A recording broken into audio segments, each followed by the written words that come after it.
All right, I just want to be unequivocally clear with this. Masons were in Europe before they came to America, and they called themselves Freemasons because it was an inside joke. When Masons came to America, there were already buildings, temples, cities, and civilizations, so everything was free to the Masons because they claimed it. They said that they built it, but in fact, they did not. The word Mason began in Europe, which is for builder, but builders in general or stone stackers did not originate in Europe nor Africa nor in one place. People all over the world were stacking stones and building things. In fact, there are pyramids in America that predate the Egyptian pyramids.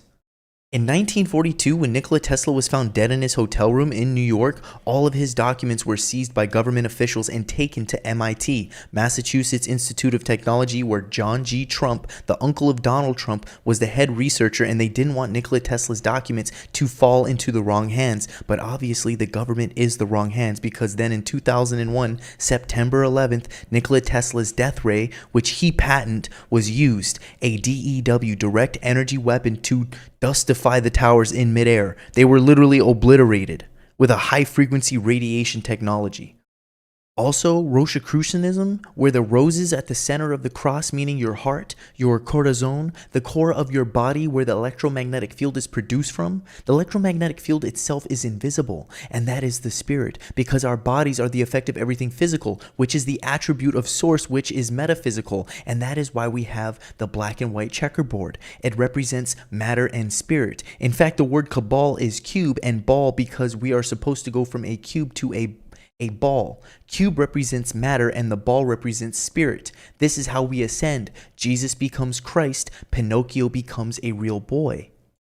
George W. Bush and his father are known to be a part of the Skull and Bone Society out of Yale University. They were a big part of the Twin Towers being a Masonic ritual, as they stood for 33 years and became the One World Trade Center. As Masons study the Bible, therefore Jesus becoming one with his father was replicated at Ground Zero. This ritual was a metaphor for enlightenment, ascension, and integration, which is the holy science to become whole again, as we have fallen from the Garden of Eden, which means one in Macedonian, because we as 8 billion seemingly separated particles are actually one soul fractured. We are fractals of an infinite consciousness, and love is the unifying force that will bring us back to heaven on earth.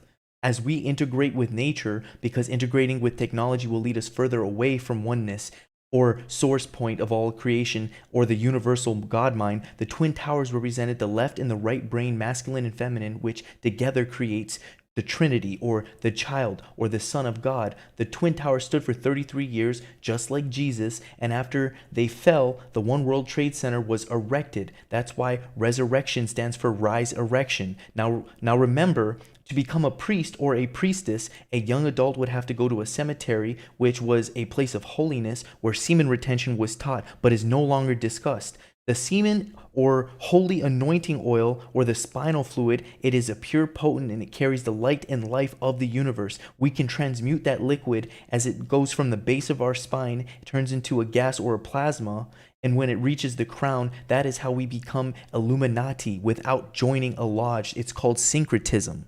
And that's when you understand occult, what is hidden from the eye, the earth is flat. Because our ancestors were astrologers and none of them were astronomers. The word astronomer is an anagram for moonstarer because we can't actually go to the other planets or the moon. All we can do is stare at them. Our ancestors logged the astros, and that's where the word astrologer comes from. Our ancestors mapped the constellations and the celestial bodies and understood that the sun, moon, and the zodiacs were a perfect timepiece. As we smart up with technology, smartwatches, smart cars, smartphones, and smart homes, what we're going to realize is our independency and natural intelligence will diminish more and more as we smart up with technology. Our ancestors never went to the moon. Because we can't go to the moon, because it's not physical. It's like trying to land on a rainbow. We can see it, but we can't touch it. And this is what people don't even realize. The government and NASA specifically make $21 billion a year from our tax money just so they can feed us CGI composite images of Earth. No real photographs. And also, our beloved Elon Musk, the richest man in the world, is a technocrat. And he says it himself, that he wants to run a technocracy on Mars. What's stopping him from running a technocracy here on Earth? The goal is to persuade us that Earth is doomed as it shoots randomly through outer space. And that way we're scared enough to upload our consciousness to the quantum computing beast system, the AI. Elon wants us to give up our soul in order to create interplanetary voyage. It's the great deception. Earth is a plane protected by a magnetic field dome. Okay? It's protected with stars nailed to it. They are fixed relative to each other. And the planets are known as wandering stars. Okay? Do you understand that?